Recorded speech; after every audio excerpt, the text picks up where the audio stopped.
শারীরিক সৌন্দর্য। শারীরিক সৌন্দর্য একটা ছেলে মানুষ হওয়ার পরও বুঝি আমাদের সমাজে এই যে ফেস, এটা সৌন্দর্যের অনেক ডিমান্ড।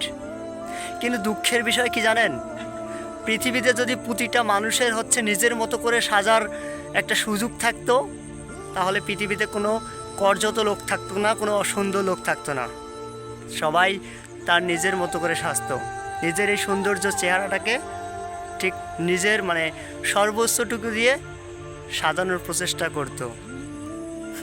কিন্তু দুঃখের বিষয় হচ্ছে এটাই যে সৃষ্টিকর্তা এই সুযোগটা কাউকে দেয়নি, শুধুমাত্র এই সুযোগটা সৃষ্টিকর্তার হাতে।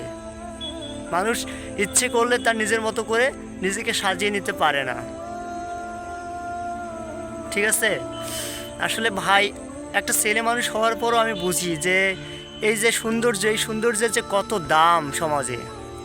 ফর্সা, কালো, উঁচা, লম্বা, খাটো, বেটে, আহারে সৌন্দর্য, প্রচুর ডিমান্ড এই সৌন্দর্যের মানুষগুলো, যে মানুষগুলো দেখতে সুন্দর, তারা যে কোনো জায়গায় যে কোনোখানে খুব সহজেই দেখবেন যে না পাওয়া জিনিসটাও পেয়ে যায় শুধুমাত্র এই সৌন্দর্যের দৌড়ে। কিন্তু দেখুন, সৃষ্টিকর্তা সবাইকে তা দেয় না, সবাই তা পায় না।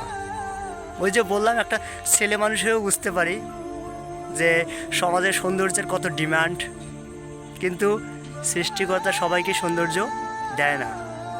তবে হ্যাঁ, শারীরিক সৌন্দর্য হয়তো বা কেউ মানে সৃষ্টিকর্তা প্রদত্ত পায়, কেউ পায় না।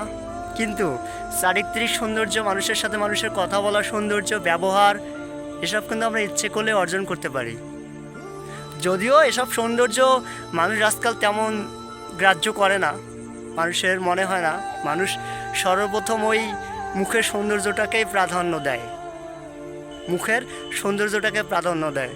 এটা সবচেয়ে বেশি করে বুঝতে পারবে বা বেশি করে বোঝা যাবে তার কাছেই, যে মেয়েটা একটু দেখতে খারাপ, যে ছেলেটা আমার মতো দেখতে, যে মেয়েটা দেখতে একটু কালচে টাইপের, ওই মেয়েটা, ওই ছেলেটা, যারা আমার মতো, তারাই এই সৌন্দর্য বিষয়টাকে খুব ভালোভাবে বুঝতে পারে। আপনি যান না বিভিন্ন আচার অনুষ্ঠানে, আপনি যদি আমার মতো মানে আমার কথাগুলোকে যদি আপনার বিরক্তিকর মনে হয় যে না এ ভুল বলতেছে, আপনি যান না বিভিন্ন অনুষ্ঠানে, আপনি বিভিন্ন অনুষ্ঠানে যান, বাস্তবতা মিলিয়ে নেবেন সৌন্দর্যের কদর কতটুকু।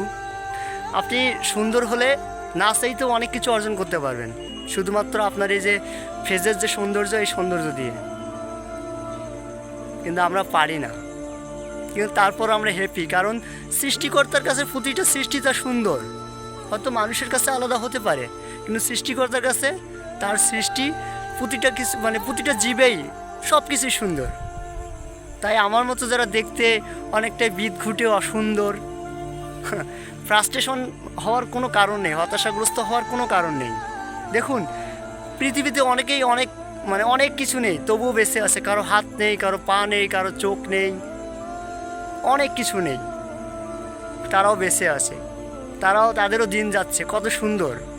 তাহলে আমরা একটু অসুন্দর হওয়ার কারণে ফ্রাস্ট্রেশনে যাব, হতাশাগ্রস্ত হব, আমাদেরকে খারাপ লাগবে। হয়তো বিষয়টা আমাদের ফিল হতে পারে যে আমি এখানে হচ্ছে আমাকে ইগনোর করা হচ্ছে, এটা হতে পারে।